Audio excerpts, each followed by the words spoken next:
그런가 하면요, 이번 사건은 진돗개만큼이나 무서운 사람도 있답니다. 세상의 전현 평론가님. 예, 운전하시는 분들 가장 무서운 상황 언제신가요? 밤에 운전하다가 귀신 봤다 이런 분들이 있지만 네. 아마 이런 상황 처하시면 귀신 본 것보다 더 놀라실 수도 있습니다. 어머. 한 운전자가 네. 운전 중에 임신부를 치는 사고가 있었습니다. 어머. 이 사람 치는 것만으로도 깜짝 놀랄 일인데 치인 사람이 임신부다. 너무너무 놀랐겠죠. 그러니까, 네. 이 운전자가 여성이었으니까 아마 상대 여성에 대해서 더 걱정이 됐을 텐데요. 네. 문제는 뭐냐? 임신부가 아니었다는 겁니다. 어머. 그러면 도대체 이 여성의 정체는 무엇이고 왜 거짓말했는지 궁금해지는데요. 일단 사고와 관련한 영상부터 보시겠습니다. 차량 한 대가 골목길을 지나가는데 한 녀석이 갑자기 차량에 다가갑니다. 어머. 차에 부딪힌 건지 좀 헷갈리는 상황인데 어쨌든 이 여성이 어허. 차를 쳐다보면서 오른쪽 팔을 흔듭니다. 네. 운전자 이 모습을 보고 사고 난 거 아니야? 정차하는 모습이죠. 지금 뭔가 화면상으로는 부딪힘이 정확히 있는지 없는지 판단하기는 애매한 상황이긴 합니다만 어쨌든 저 여성이 차주를 보고 운전자를 보고 항의하는 듯한 모습이 찍혔어요. 그런데 백성문 변호사님, 정확히 지금 어떤 상황입니까? 일단 아까 조금 전에 영상을 보면 차가 팔을 친 건지 팔이 차를 친 건지 조금 애매하죠. 그렇죠. 예, 둘 중에 하나입니다. 네. 저 굉장히 애매한 사고가 지난해 11월에 부산 동래구에서 오전에 발생을 한 건데요. 네. 저 30대 여성이 이렇게 팔을 흔들면서 차에 부딪혔어요. 지금 이렇게 주장을 하잖아요. 그래서 함께 병원으로 갑니다. 어허. 함께 병원으로 가서 팔을 다쳤으면 뭘 해야 되죠? 보통 엑스레이? 엑스레이를 찍어봐야 네네. 되잖아요. 그때 저 여성이 이렇게 얘기합니다. 뭐라고요? 제가 임신부라 엑스레이를 못 찍어요. 그리고 지금 집에 애가 아파요. 아하. 그래서 나 지금 빨리 집에 가야 되니까 그냥 내가 알아서 다음번에 병원에 갈 테니까 합의금 받고 합의서를 빨리 씁시다. 이렇게 아하. 얘기를 하게 된 겁니다. 아니, 임신부 입장에서는 이해가 가는 대응 같아요. 왜 엑스레이 안 찍으려고 아이를 위해, 복중 태아를 위해서요. 자, 관련해서요. 그러면 이 해당 여성 운전자는 난처한 상황 될 수 있잖아요. 관련 얘기 들어보시고 이어가 보도록 하겠습니다.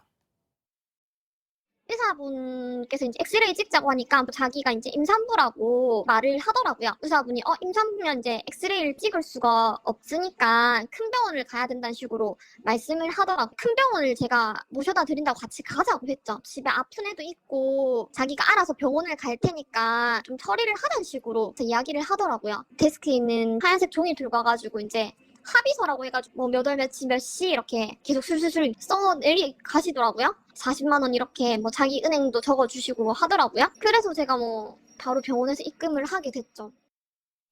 지금 상황 들어보면요. 앞부분에 나 임신했으니까 우리 뱃속의 아이를 위해서 나 엑스레이 못 찍어요. 다만 합의서 씁시다.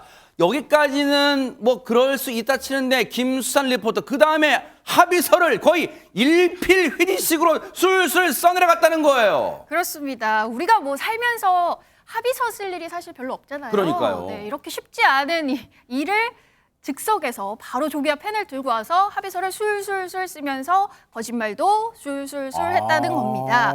뿐만 아니라 진료를 받고 나오는 길에도요. 내가 보험회사에서 근무를 했었다. 어머. 우리 이모가 보험에 관련이 있다. 뭐 이렇게 이러면서 짝짝 맞아 떨어져요 이게 지금. 이 처리를 어떻게 하면 되고 이런 식으로 얘기를 했다고 합니다. 네. 그러니까 당사자는 당연히 이렇게 하면 되는구나 라고 좀 따랐고요. 그렇군요. 이 운전자가 병원에서 돌아와서는 네. 또 다른 이야기를 듣습니다. 굉장히 황당한 이야기를 듣게 됐다고 합니다. 대체 무슨 얘기를 들었길래 황당했을까요? 얘기 들어보시고 이어가 보도록 하겠습니다.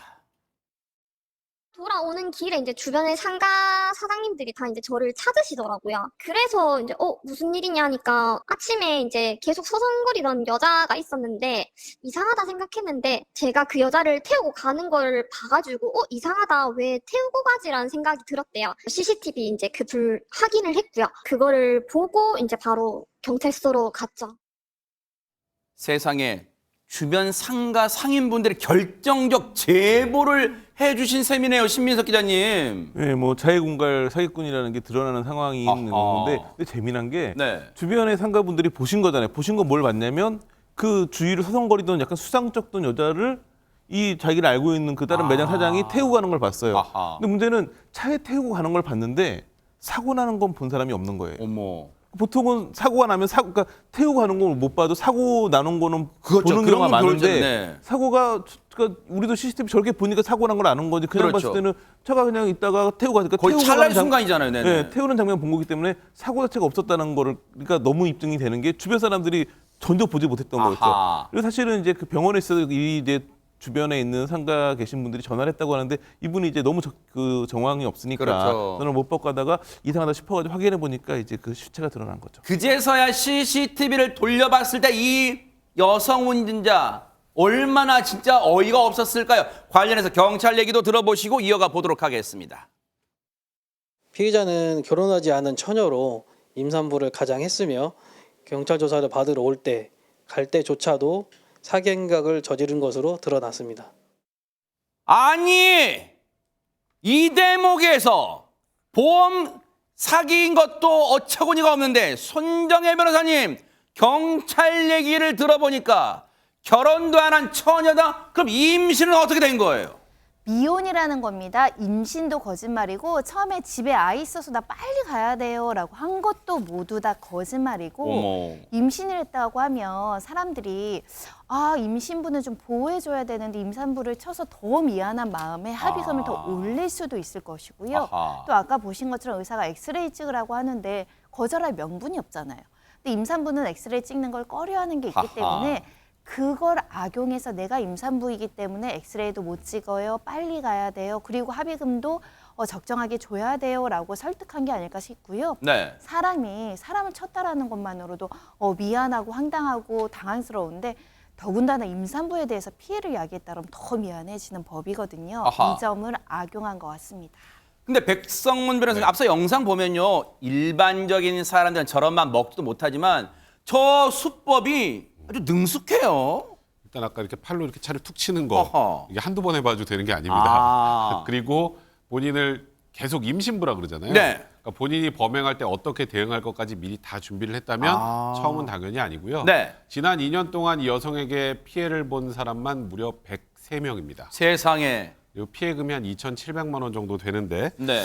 일단은 그 타겟 운전자는 대부분 여성 운전자였습니다. 어머 여기서 서성거리고 있다 보세요. 네, 와 네, 대박. 그렇죠. 지금 뭐 저희가 보는 영상만 몇 개예요. 벌써. 그러네요. 근데 여성 운전자들을 택한 이유는 아무래도 여성 운전자들이 남성보다는 아. 조금 더 임신부라고 하면 조금 더 미안합니다. 아. 이런 것들을 많이 갖게 되니까 네. 그렇게 했던 것 같고요. 제가 꼭 좀 말씀드리고 싶은 게 좀 네. 사고가 났는데 아무리 임신부여도 뭔가 이상해요. 근데 이상한 상황에서 보통 이번 분 같은 경우는 병원까지라도 같이 갔는데 보통 현장에서 합의를 하는 경우가 많습니다. 아하. 현장에서 그냥 한 20만 원, 30만 원 이렇게 제가 다쳤는데 제가 치료할게요. 그럼 보험 접수하고 그럼 나중에 자기 보험금도 많이 돼야 되고 네. 경찰에 신고하면 자기 차도 못 가고 같이 있어야 되잖아요. 아하. 그러니까 그냥 귀찮으니까 주고 끝내는 경우가 많거든요. 네. 딱 그걸 노리는 거예요. 그래서 아. 이상하다 싶으면 사고가 나면 무조건 경찰에 신고하시기 바랍니다. 그러네요. 정말로 어처구니없는 도로에서는요 이런 일이 있을 때 반드시 경찰의 도움받는 게 현명한 방법 아닌가 이런 생각을 해봅니다. 보고 계십니까? 대박 사건. 네, 안녕하십니까? 김명준입니다. 여러분과 함께하는 뉴스파이터. 다양한 소식과 뉴스를 보고 싶으시면 화면 오른쪽을 꾹 눌러 구독해 주시길 바랍니다. TV로도 유튜브로도 여러분께 한 발 더 다가가겠습니다. MBN 뉴스와 뉴스파이터를 사랑해 주셔서 고맙습니다.